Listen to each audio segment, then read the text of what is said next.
யாத்திராகமம் 14ஆம் அதிகாரம்.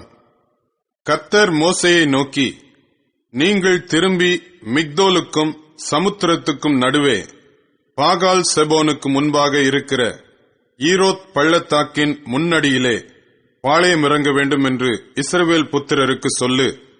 அதற்கு எதிராக சமுத்திரக் கரையிலே பாளையம் இறங்குவீர்களாக. அப்பொழுது பார்வோன் இஸ்ரவேல் புத்திரரை குறித்து, அவர்கள் தேசத்திலே திகைத்துத் திரிகிறார்கள், வனாந்தரம் அவர்களை அடைத்து போட்டது என்று சொல்லுவான். ஆகையால் பார்வோன் அவர்களை பின்தொடரும்படிக்கு நான் அவன் இருதயத்தை கடினப்படுத்தி, நானே கர்த்தர் என்பதை எகிப்தியர் அறியும்படி பார்வோனாலும் அவனுடைய எல்லா இராணுவத்தாலும் மகிமைப்படுவேன் என்றார். அவர்கள் அப்படியே செய்தார்கள். ஜனங்கள் ஓடிப்போய்விட்டார்கள் என்று எகிப்தின் ராஜாவுக்கு அறிவிக்கப்பட்ட போது, ஜனங்களுக்கு விரோதமாக பார்வோனும் அவன் ஊழியக்காரரும் மனம் வேறுபட்டு, நமக்கு வேலை செய்யாதபடிக்கு நாம் இஸ்ரவேலரை போகவிட்டது என்ன காரியம் என்றார்கள். அவன் தன் ரதத்தை பூட்டி தன் ஜனங்களை கூட்டிக் கொண்டு பிரதானமான 600 ரதங்களையும் எகிப்திலுள்ள மற்ற சகல ரதங்களையும் அவைகள் எல்லாவற்றிற்கும் அதிபதிகளான வீரரையும் கூட்டிக் கொண்டு போனான். கர்த்தர் எகிப்தின் ராஜாவாகிய பார்வோனின் இருதயத்தை கடினப்படுத்தினார். அவன் இஸ்ரவேல் புத்திரரை பின்தொடர்ந்தான். இஸ்ரவேல் புத்திரர் பலத்த கையுடன் புறப்பட்டு போனார்கள்.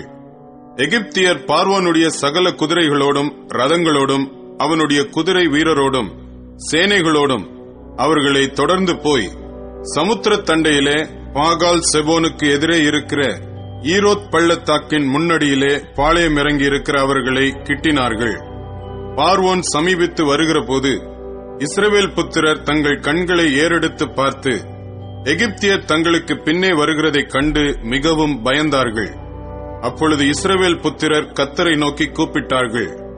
அன்றியும் அவர்கள் மோசேயை நோக்கி, எகிப்திலே பிரேதக்குழிகள் இல்லையென்றா வனாந்தரத்திலே சாகும்படிக்கு எங்களை கொண்டு வந்தீர்? நீர் எங்களை எகிப்திலிருந்து புறப்பட பண்ணினதினால் எங்களுக்கு இப்படி செய்தது என்ன? நாங்கள் எகிப்திலே இருக்கும்போது நாங்கள் எகிப்தியருக்கு வேலை செய்ய எங்களை சும்மா விட்டுவிடும் என்று சொன்னோம் அல்லவா? நாங்கள் வனாந்தரத்திலே சாகிறதை பார்க்கிலும் எகிப்தியருக்கு வேலை செய்கிறது எங்களுக்கு நலமாயிருக்குமே என்றார்கள். அப்பொழுது மோசே ஜனங்களை நோக்கி, பயப்படாதிருங்கள், நீங்கள் நின்று கொண்டு இன்றைக்கு கர்த்தர் உங்களுக்கு செய்யும் ரட்சிப்பை பாருங்கள். இன்றைக்கு நீங்கள் காண்கிற எகிப்தியரை இனி என்றைக்கும் காண மாட்டீர்கள். கர்த்தர் உங்களுக்காக யுத்தம் பண்ணுவார், நீங்கள் சும்மா இருப்பீர்கள் என்றான். அப்பொழுது கர்த்தர் மோசேயை நோக்கி, நீ என்னிடத்தில் முறையிடுகிறது என்ன? புறப்பட்டு போங்கள் என்று இஸ்ரவேல் புத்திரருக்கு சொல்லு. நீ உன் கோலை ஓங்கி உன் கையை சமுத்திரத்தின் மேல் நீட்டி சமுத்திரத்தை பிளந்துவிடு. அப்பொழுது இஸ்ரவேல் புத்திரர் சமுத்திரத்தின் நடுவாக வெட்டாந்தரையிலே நடந்து போவார்கள். எகிப்தியர் உங்களை பின்தொடர்ந்து வரும்படி நான் அவர்கள் இருதயத்தை கடினப்படுத்தி பார்வோனாலும் அவன் ரதங்கள் குதிரை வீரர் முதலாகிய அவனுடைய எல்லா இராணுவத்தாலும் மகிமைப்படுவேன். இப்படி நான் பார்வோனாலும் அவன் ரதங்களாலும் அவன் குதிரை வீரராலும் மகிமைப்படும்போது நானே கர்த்தர் என்பதை எகிப்தியர் அறிவார்கள் என்றார். அப்பொழுது இஸ்ரவேலரின் சேனைக்கு முன்னாக நடந்த தேவதூதனானவர் விலகி அவர்களுக்கு பின்னாக நடந்தார். அவர்களுக்கு முன்னிருந்த மேக ஸ்தம்பமும் விலகி அவர்கள் பின்னே நின்றது. அது எகிப்தியரின் சேனையும் இஸ்ரவேலரின் சேனையும் முழுதும் ஒன்றோடொன்று சேராதபடி அவைகள் நடுவில் வந்தது. எகிப்தியருக்கு அது மேகமும் அந்தகாரமாயிருந்தது, இஸ்ரவேலருக்கோ அது இரவை வெளிச்சமாக்கிற்று. மோசே தன் கையை சமுத்திரத்தின் மேல் நீட்டினான். அப்பொழுது கர்த்தர் முழுதும் பலத்த கீழ்காற்றினால் சமுத்திரம் ஒதுங்கும்படி செய்து அதை வறண்டு போக பண்ணினார். ஜலம் பிளந்து பிரிந்து போயிற்று. இஸ்ரவேல் புத்திரர் சமுத்திரத்தின் நடுவாக வெட்டாந்தரையிலே நடந்து போனார்கள். அவர்கள் வலதுபுறத்திலும் அவர்கள் இடதுபுறத்திலும் ஜலம் அவர்களுக்கு மதிலாக நின்றது. அப்பொழுது எகிப்தியர் அவர்களை தொடர்ந்து பார்வோனுடைய சகல குதிரைகளோடும் ரதங்களோடும் குதிரை வீரரோடும் அவர்கள் பிறகாலே சமுத்திரத்தின் நடுவே பிரவேசித்தார்கள். கிழக்கு வெளுத்து வரும் ஜாமத்தில் கர்த்தர் அக்கினியும் மேகமுமான ஸ்தம்பத்திலிருந்து எகிப்தியரின் சேனையை பார்த்து அவர்கள் சேனையை கலங்கடித்து அவர்களுடைய ரதங்களிலிருந்து உருளைகள் கழலவும் அவர்கள் தங்கள் ரதங்களை வருத்தத்தோட நடத்தவும் பண்ணினார்.